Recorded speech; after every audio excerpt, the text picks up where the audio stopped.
The boy gazed at the big European girl rising slowly, stung. He wanted to embrace her but realized he couldn't touch her. After losing the big European style, he chose to go for a walk and ended up in a strange town. He saw a faceless man in the midst of it all, ready to attack someone. With 2.5 years of training, he couldn't just stand by.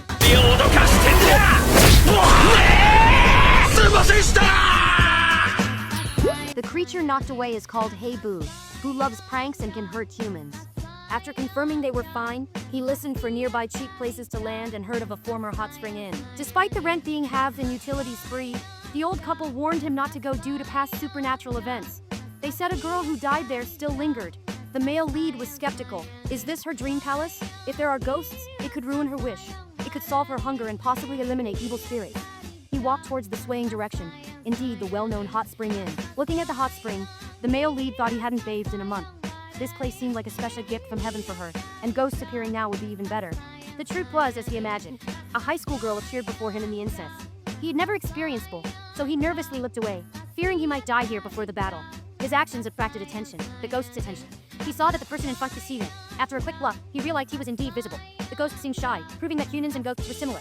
It was clearer than the male lead's explanation, as he noticed the floating wooden figure, rising and needed a kick.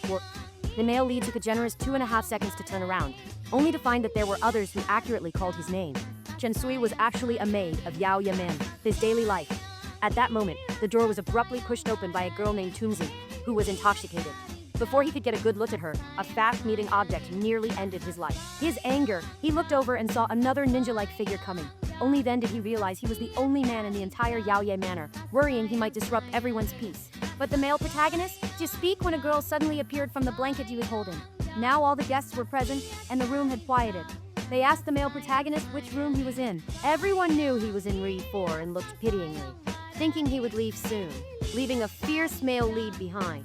It was late at night, and he had to return home. Feeling anxious, he opened the door and found everything normal, except for a butt unexpectedly sticking out from the wall. The teenager accidentally found a strange thing on the wall, and the owner of this thing seemed increasingly familiar, as it was the ghost that had suffered. And this object was indeed that ghost. Therefore, he couldn't help but want to pull her out of the wall, seeking an answer for himself.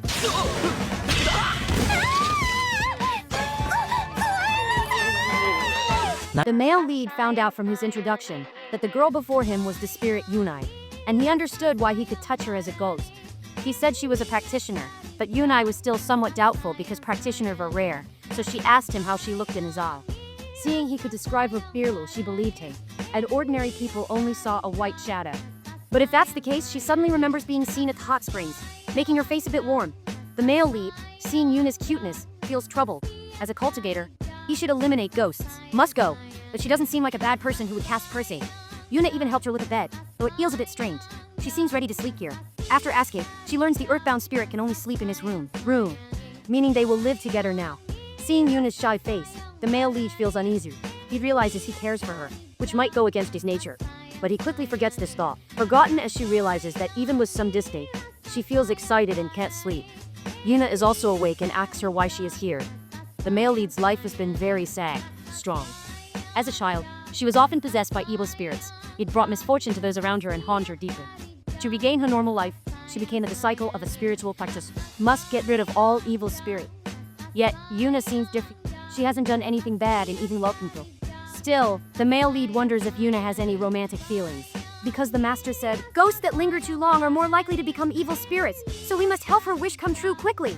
Yunai blushed at the male lead's concern. Her face so shy it seemed she could cry. But then a mouse appeared, interrupting the moment.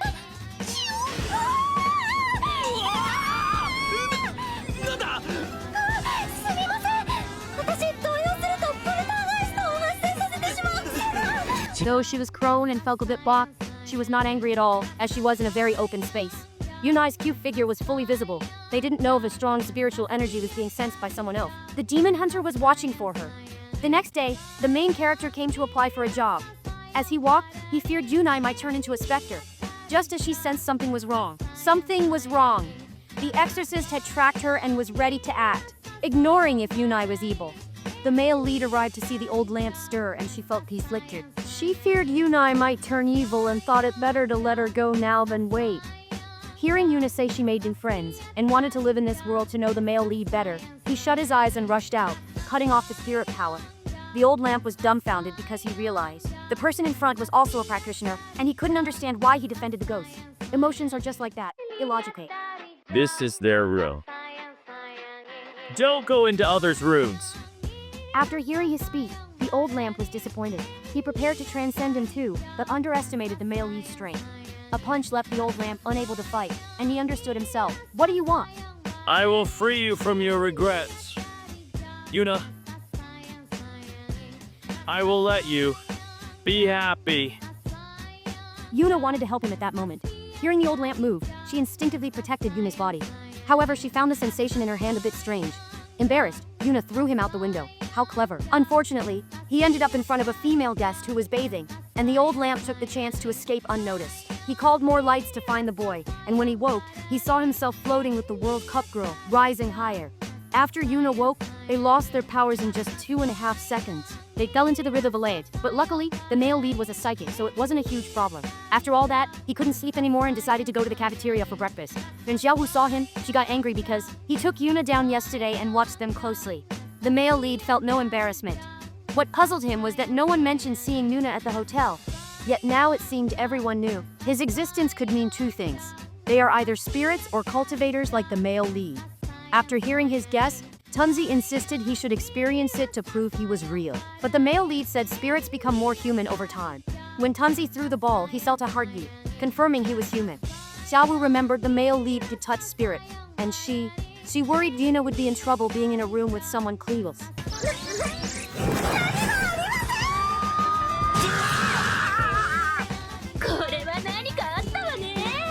The male lead's wish for Yuna to achieve enlightenment without regrets prompted Xiaowu to convince herself, understanding that Yuna's wish would inevitably come true. At that moment, Ye emerged from the stove, and her cat ears drew attention as she saw the strange guests. Just as she was about to ask who they were, the old lantern from yesterday came back. He had many helpers this time. The male lead wanted to do it all himself, letting the girls hide while she cleaned up. But unexpectedly, Xiaowu's casual actions caused a significant harm. Tunzi charged into the crowd, using her strength as a descendant of the long-swallowing child to effortlessly grab a small lantern and bow. Yiga's true identity was a cat bat, and after summoning a large cat, she easily dealt with all the helpers using 2 traps. When Shitos, the guardian of the shaking nightstick, appeared, it left everyone confused. With a flash of light, everyone achieved their desires. The old lantern's attitude changed completely after a call, doing a 180-degree turn.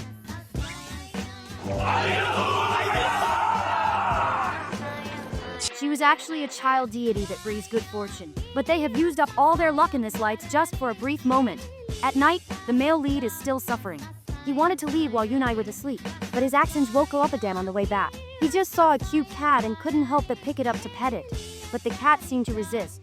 Only after it jumped down did he realize it was Ye's true form, and Xiaowu was watching. She never trusted the male lead, and now she had a reason to act.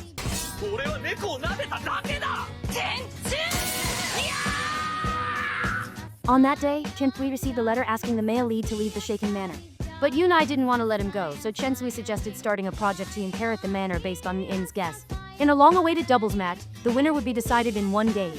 This troubled the male lead. He said he wasn't good at ping-pong. Xiaowu then made harsh remarks, saying he wasn't fit to be a man. The match hasn't started, and excuses for losing are already found. Yuni hasn't played much table tennis and doesn't know the rules well. But the male lead thinks it's okay since they still seem similar. The moment of embarrassment came quickly. Ye used the meatball's bounce to make the serve unpredictable, but the male lead noticed the ball was quite slow. Now it was the other two's turn to be shocked. They had said they weren't good at table tennis, but they easily scored 4. This was because they had once been possessed by a ghost of table tennis coach after his scary training. He was already at a national competition level. He thought he could win easily, but underestimated the opponent. Xiaowu used an illusion technique, making the returning ball unpredictably. Seeing the male lead unable to counter this move, Xiaowu continued his trash talk, saying he would rescue Yuni soon. He didn't realize his words reminded Yuni of some embarrassing memories. He got excited, and his spiritual power surged uncontrollably, easily returning all of his attacks.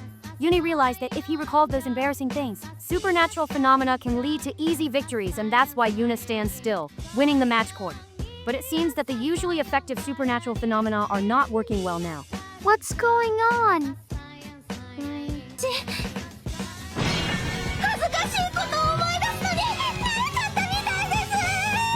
Xiaowu uses this moment to counterattack Una. thinking she must have other methods since she's used to his memory. She reveals her true self for the male lead to see, and the supernatural phenomena are quite powerful this time. All items in the room floated, causing Xiaowu's ball to go out. The male Wu won the NAS and kept his residence rights here. Xiaowei, however, is still uneasy, warning him against doing anything weird. Unexpectedly, as she finished speaking, the male lead, watching the murder cable, felt strained and tried to help, but slipped on the ball and fell. Luckily, there were enough cushions to soften the fall, so he was fine. What a disaster! The body had taken more damage. That day at school, another girl confessed to the male lead as a girl beside him slept, ignoring her image. Good night. Go to sleep. That day, Yuna woke up to find her bedmate missing. She thought he left because he disliked her and had sneaked away. Only when she met the housekeeper did she realize he had already gone for the high school opening ceremony. He was excited now because from elementary to middle school he had either been possessed by evil spirits or focused on training. Now he could finally fight evil spirits, so he wanted to live a normal life, but unexpectedly, Yuna followed her to school. Luckily, no one else could see her spirit, so there was no panic. Just as he sat down in class, Akon shared shocking news. The school beauty, Gonki, was in this class and had rejected many suitors. She was the ideal in every boy's heart. But Yuna was curious about modern clothing, especially the white pleated skirt, leading her to do some unbelievable things. Since no one could see Yuna, the male lead was in trouble with yellow stains on his pants, which he couldn't explain. Yuna just wanted to change her clothes, and the royal doctor was part of her ghost reform. If she imagined hard enough, it can happen. At that moment, the male lead thought that if the clothes were part of her, that would mean she was naked. Coincidentally, Yunai heard her mumbling just as she was about to change, and she accidentally became a holy light. Yunai was excited this time. The intensity was greater than before, causing things to float until Yunai heard the male lead call her, bringing her back. This troubled his classmates. He knew it couldn't be ignored, but he decided to confess. He revealed himself. I am a spirit user. I made everything fly just now. And I apologize for the ghost's disturbance.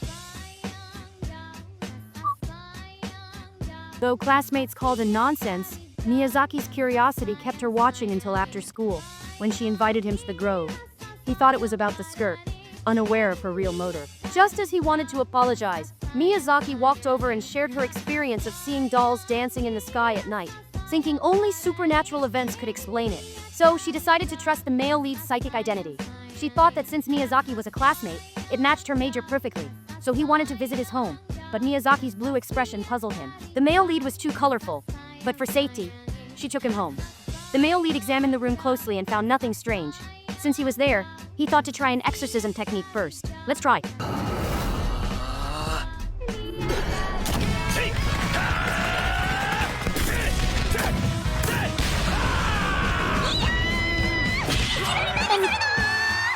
If there were spirits involved, they should have been expelled already. Since nothing has happened, it suggests someone is controlling them from outside. So, let Yunai check his internal state first. Is there a problem? Miyazaki was confused because he kept mentioning Yunai from the start. But there were only the two of them in the room. And since she couldn't see Yunai, the male lead could only say they weren't bad people, etc. He watched how he handled the spirit incident and understood, but didn't expect Yunai to be focused only on the bed. Something bizarre happened that made Yuna tremble. Her inner spiritual power lifted objects around her uncontrollably. At the moment they landed, the male lead mistakenly fell onto Miyazaki's airboat. This awkward moment lasted 2.5 minutes until a door appeared before the male lead, and there was no way to deal with it. She planned to check it home, thinking she would observe for a while. They had no clue someone has been watching for a long time. That night, after her usual shower, Miyazaki looked at the dolls and felt worried about what was next. In reality, all the dolls came alive and acted aggressively. Fortunately, the male lead arrived just in time to fend them off. He grabbed a lucky doll and went to the balcony, using his energy on her. A spiritual thread emerged from it. Yunai drifted away along the line. This battle plan was well discussed. The male lead knew the mastermind wouldn't give up. Using magic would surely reveal the spiritual thread, and Yunai's job was to find it. His battle strategy and predictions were executed flawlessly. What they didn't expect was that he faced 2 people and a ghost alone, and he had no intention of being easily captured. After tossing the leaves in his hand, it quickly morphed into something extraordinary. The male lead wasn't scared. He rushed forward. After jumping, he gathered a lot of spiritual energy. He looked at the terrified male lead. He softened immediately. Her true form was a mud cat. In their village, once she turned 10, you had to learn leaf magic.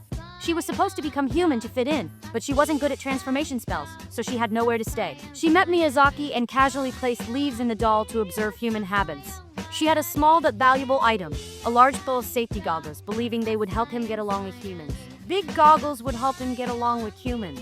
Miyazaki's job was done, and Xiao Yu, part of the Wali clan, was taken back to Yaoye village. The next day, on his way to school, Miyazaki checked on Xiao Yu. Her light was not the happiness most people imagine. Knowing she was well, Miyazaki baked cookies to the male lead. Yunai worried about causing trouble. She planned to return to Yaoye village, but the male lead had no complaints and shared cookies. That day, the male lead found out the hero from Yaoye village was in the same class as Xiao Yu, and scary things would happen on Yabao. A monster appeared in the city, especially in the park's small woods at night, where couples were attacked. The demon ninja army asked the hero to take the male lead and pretend to be a couple to lure the monster. Oddly, the monster only melted flies, not harming anyone. The male lead remembered that before arriving at the small woods, the hero hadn't changed clothes, meaning they were enchanted and wouldn't melt. But the hero said he is overthinking. It was just to make them look like a couple to attack the monster. They walked closer in the small woods. Right now, the black mist was getting larger, but for some unknown reason, they hadn't become its targets. Xiaowu thought this situation probably wasn't related to her being a girl, since she had been trained partially since childhood. I don't know how to look more charming. Yes, indeed. Then let's practice boxing too. The black mist attack is about a couple, isn't it? After hearing the male Wu, Xiaowu felt the innocent truth to it. However, convincing herself to accept this from a man would be meant to struggle. Ultimately, the black mist targeted them, and their clothes began to dissolve. Their clothes dissolving, they split up to find the black mist's source. Xiaowu leapt onto a streetlight for a better view, not knowing the mist dissolved clothes faster at higher spot. The male Li's situation will also dire. Seeing the black mist gather more and more, she knew she couldn't just stand still. What worried Dalu even more was that the male lead managed to disperse the black mist with just his pick. Even in the pig demon ninja army, such power was rare. As the black mist cleared, the source emerged before them. Xiaowu, with her innate sense, would not allow this old pervert to escape.